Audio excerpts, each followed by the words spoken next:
Welcome to Nivetha's kitchen. எல்லாருக்கும் ரொம்பவே பிடிச்ச மாதிரியான பன்னீர் பட்டர் மசாலா ரெஸ்டாரண்ட் ஸ்டைலில் வீட்டிலையே எப்படி சுலபமாக 10 நிமிஷத்தில் சட்டுன்னு செய்யலாங்கிறத பார்க்கலாம். இன்றைக்கி நம்ம எல்லாமே அரைச்சி செய்கிறனால குழந்தைங்களுக்கு ரொம்பவே பிடிச்ச மாதிரியான ஒரு டிஷ் இது. இன்றைக்கி செய்கிறதுக்கு ஒரு பேனில் ஒரு க்யூப் பட்டர் எடுத்துக்கலாம். நான் சின்ன க்யூபாக எடுத்துருக்கிறேன். இது இந்த பேனில் ஃபுல்லாக இந்த மாதிரி கோட் ஆகிற மாதிரி வச்சுக்கோங்க. இப்போ நல்லா கோட் ஆகி நமக்கு கரைஞ்சி வந்துடும். இந்த சமயத்தில் ஒரு 1/4 டீஸ்பூன் மிளகாத்தூள் சேர்த்துக்கோங்க. 1/4 டீஸ்பூன் மல்லித்தூள் ஆட் பண்ணிக்கலாம். மிளகுத்தூள் ஒரு 1/4 டீஸ்பூன் ஆட் பண்ணிக்கோங்க. சீரக பொடி இருந்துச்சுன்னா ஒரு 1/8 டீஸ்பூன் ஆட் பண்ணிக்கோங்க, சரியாக இருக்கும். இன்றைக்கி நான் 250 கிராம் பன்னீர் எடுத்து நல்லா இந்த மாதிரி ஸ்லைசஸாக கட் பண்ணி எடுத்துருக்கிறேன். அதே இந்த சமயத்தில் நம்ம பட்டர் அண்ட் மசாலாஸ் கூட நல்லா கோட் ஆகிற மாதிரி மிக்ஸ் பண்ணி விட்டுக்கலாம். இந்த மாதிரி பண்ணுறப்ப தான் மேரினேட் ஆகி நமக்கு டேஸ்ட் சூப்பராக இருக்கும். இது ஒரு சைடு எடுத்து வச்சுக்கலாம். இன்றைக்கி ஒரு பேஸ்ட் அரைக்க போகிறோம். அதுக்கு நான் 2 மீடியம் சைஸ் ஆனியன் எடுத்துருக்கிறேன்.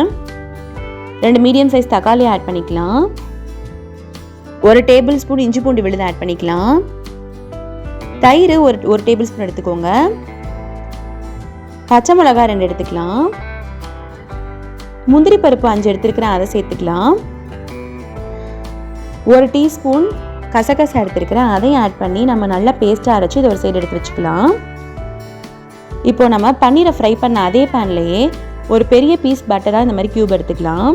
இதை ஃபுல்லாக கோட் ஆகிற மாதிரி இந்த மாதிரி அப்ளை பண்ணிக்கலாம். இப்போ நமக்கு நல்லா கரைஞ்சி வந்துடும். இந்த மாதிரி கரைஞ்சி வந்ததும் நம்ம அரைச்சி வச்ச வெங்காயம் தக்காளி பேஸ்ட் இருக்குது இல்லையா, அதை இந்த சமயத்தில் ஆட் பண்ணிக்கோங்க. அதே மிக்ஸி ஜாரில் கொஞ்சமாக தண்ணி ஊற்றி அலசி ஊற்றிக்கோங்க. ரொம்ப தண்ணி சேர்த்துட வேண்டாம், கொஞ்சமாக சேர்த்துக்கோங்க, சரியாக இருக்கும். இப்போ நமக்கு இந்த வெங்காயம் தக்காளியோட பச்சை வாசம் போகிறதுக்கு நல்லா மூடி வச்சு நம்ம கொதிக்க விட்டு வேக வச்சுக்கலாம். நமக்கு நல்லா பச்சை வாசனை போய் இந்த மாதிரி கெட்டியாக வந்துடும். நமக்கு இந்த கன்சிஸ்டன்சியில் வந்துடும் நமக்கு. இப்போ இது கூட மஞ்சத்தூள் ஒரு 1/4 டீஸ்பூன் சேர்த்துக்கோங்க. கரம் மசாலா ஒரு 1/2 டீஸ்பூன் ஆட் பண்ணிக்கலாம். மிளகாத்தூள் 1 டீஸ்பூன் ஆட் பண்ணிக்கலாம். மல்லித்தூள் 1 டீஸ்பூன் சேர்த்துக்கோங்க. கறி மசாலா பொடி 1 டீஸ்பூன் ஆட் பண்ணிக்கலாம். பெருங்காயம் நமக்கு கண்டிப்பாக சேர்த்தே ஆகணும், அதையும் சேர்த்து நல்லா இந்த மாதிரி கலந்து விட்டுக்கோங்க. லோ ஃப்ளேம்லேயே வச்சு கலந்து விட்டுக்கோங்க, அப்போ தான் உங்களுக்கு கட்டி பிடிக்காது மசாலாஸ்லாம். இப்போ நல்லா கலந்து வந்ததும் இப்போ மீடியம் ஃப்ளேமில் மாற்றிக்கோங்க. அடுப்பை மாற்றிட்டு நம்ம சுடுதண்ணி கொஞ்சமாக ஆட் பண்ணிக்கலாம். எவ்வளோ தேவையோ அவ்வளோ ஆட் பண்ணிக்கோங்க. ஆட் பண்ணிவிட்டு நம்ம பன்னீரை ஃப்ரை பண்ணி வச்சுருக்கதையும் இந்த சமயத்தில் ஒன்று ஆட் பண்ணிக்கலாம். பாருங்கள், நான் எல்லாத்தையுமே இந்த சமயத்தில் ஆட் பண்ணிட்டேன். நான் எல்லாத்தையுமே பன்னீர் ஆட் பண்ணதுக்கப்புறம் கொஞ்சமாக மல்லி இலைகளை தூவி விட்டுக்கலாம். மல்லி இலைகளை தூவி கரண்டி வச்சு நல்லா இந்த மாதிரி கலந்து விட்டு மிக்ஸ் பண்ணி எடுத்திங்கன்னா சூப்பராக நமக்கு ரெடியாகி வந்துடும்.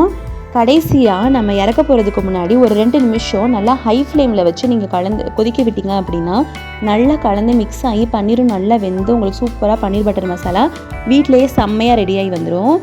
இந்த மாதிரி ட்ரை பண்ணி பார்த்துட்டு எப்படி இருக்குன்னு எனக்கு கமெண்ட்டில் சொல்லுங்கள். இதை நீங்கள் சப்பாத்தி, பரோட்டா, இட்லி, தோசை, ஏன் சாப்பாடுக்கு வச்சு சாப்பிட்றது கூட ரொம்பவே அட்டகாசமாக இருக்கும். கண்டிப்பாக செஞ்சு பாருங்கள், குழந்தைங்க விரும்பி விரும்பி சாப்பிடுவாங்க. இந்த மாதிரி ட்ரை பண்ணி பார்த்துட்டு எனக்கு எப்படி இருக்குன்னு கண்டிப்பாக சொல்லுங்கள். இன்றைக்கி நான் இதை பரோட்டா கூட தான் சாப்பிட போகிறேன். நான் ஒரு சாதா பரோட்டா பரோட்டா மேலே ஒரு முட்டையை ஊற்றி இந்த மாதிரி ஆம்லேட் மாதிரி போட்டு எடுத்துருக்குறோம். இது எங்களுக்கு ரொம்ப பிடிக்கும், அதனால் நாங்கள் இந்த மாதிரி செஞ்சு சாப்பிடுவோம். பாருங்கள், பன்னீரும் இந்த மாதிரி நமக்கு நல்லா வந்திருக்குது. கண்டிப்பாக இந்த மாதிரி ட்ரை பண்ணி பார்த்துட்டு எப்படி இருக்குன்ட்டு உங்களோட ஃபீட்பேக்கை எனக்கு கமெண்ட்டில் சொல்லுங்கள். வீடியோ பிடிச்சிருந்தாலும் லைக் பண்ணுங்கள், ஷேர் பண்ணுங்கள், சப்ஸ்கிரைப் பண்ணுங்கள். தேங்க்ஸ் ஃபார் வாட்சிங்.